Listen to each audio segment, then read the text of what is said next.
Die ander dag ry ek in my motor en daardie tannie met die blikstem sê vir my, "Be careful, traffic police ahead." Wat doen ek toe onmiddellik? Onmiddellik kyk ek hoe vinnig ek ry, onmiddellik kyk ek of ek alles reg doen, want ek is ewe skielik bewus van 'n ding wat is, waarvan ek nie bewus was nie, 'n padblokkade. So die oomblik toe ek bewus word daarvan, het my gedrag ewe skielik heeltemal verander. Dis mos nou ook soos wanneer die manne lekker staan en kuier rondom die braaivleisvuur en man, ons gesels te lekker en te wyd en te wild ook soms. En dan sien vir dominee aankom en dan word die dop so agter die arm ingedraai en so met 'n glimlag, naan dominee. Man, en dan is dit interessant om te hoor wat se woorde skat daai manne uithaal. Ai, weet jy, ewe skielik praat hulle die mooiste en suiwerste Afrikaans sonder om iewers 'n swaar woord te laat val. Dis dan sulke tyd wat ek vir hulle sê, hey manne, julle kan maar aangaan soos wat julle aangegaan het, al is ek by julle. God was die heeltyd hier en as julle met vrymoedigheid voor God praat en die grappe vertel wat julle vertel en die dinge doen wat julle doen, wie is ek dan as mens dat jy nou oor my sou stres? Die verskil is, een woordjie, bewus wees, soos wat hulle in Engels sê, awareness. Ek is bewus van dit wat ek kan sien, ek kan die dominee sien aankom, maar ek kan God nie sien nie, hoewel hy by my is, want hy sê hy is oral, altyd saam met ons. Nou omdat ons hom nie kan sien nie, dink ons, hy is nie by ons nie.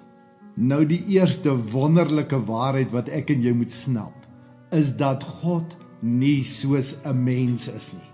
Voordat Jesus opvaar sê vir sy disippels, ek is by julle tot aan die volëinding van die wêreld. Hy sê ook, ek en jy is die tempel van God en die gees van God, God self, bly binne in jou en my. Die ou Gesang 40 het so gegaan, hy het gesê, op berge en in dale, en oral is my God.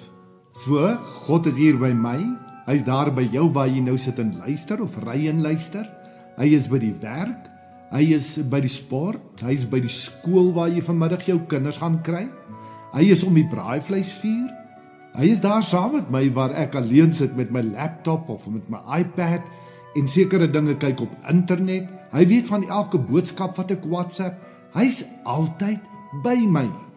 Onthou jy nog, gister het ons vir mekaar gesê, die diepte van 'n verhouding word bepaal deur die hoeveelheid tyd wat ek aan die persoon met wie ek in 'n verhouding is, spandeer. Hoe gaan jy voel as jy vir my kom kuier en in die oggend as ons opstaan dan sê ek jou, goeiemôre Pietman, just like, hoe het jy geslaap? Het die honde nie geplan nie? En dan draai ek weg van jou af en dan gaan ek aan met die res van my dag se dinge en ek ignoreer jou die res van die dag. Vanaand kom ons weer by die huis en sê ek, boy, yes Pietman, hoe was jou dag gewees? Jong, dit was maar rof en onbeskof aan my kant gewees, maar vertel my van jou dag. Ek is doodseker, Piet gaan net sy kop skud en sê, hy ou Sjaal, daai bondvarkie soek jong, ek was dan heeldag saam met jou, en jy het my heeldag geïgnoreer, en nou jy skielik soek jy 'n maatjie vir 'n praatjie weer. So die heel eerste belangrike ding wat ek en jy moet verstaan, is dat God is in persoon, heeldag, al die tyd by ons. Weet jy wat vir my verskriklik lekker? In die oggend daar sê ek opstaan en ek stap so uit, dan sê ek heel eerste, goeiemôre Papa Vader, goeiemôre Jesus, goeiemôre Heilige Gees. En weet jy, baie kere, wanneer ek dit ook sê, dan is daar 'n visarend wat roep, so asof God so deur die geskreeu van die visarend ook vir my sê, goeiemôre my kind. En so praat ek heeldag met God. En weet jy wat is wonderlik? God praat met my ook. Die ander dag ry ek na ons kerk toe en dit is vroegoggend en die son kom so op en dis asof God vir my sê, kyk net na die sonsopkoms. Weer net fantasties. So anders as gisteroggend nê. Ai, weet jy, een van die wonderlikste vreugdes in die lewe is om as oupa en ouma weer saam met jou kleinkinders op 'n nuwe manier die wêreld rondom ons te ontdek.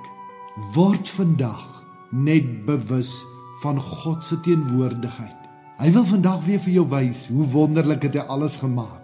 Die mooi van die natuur, die mooi van die mense rondom jou, die genade van om te kon opstaan, om te kan lewe, om gesond te kan wees.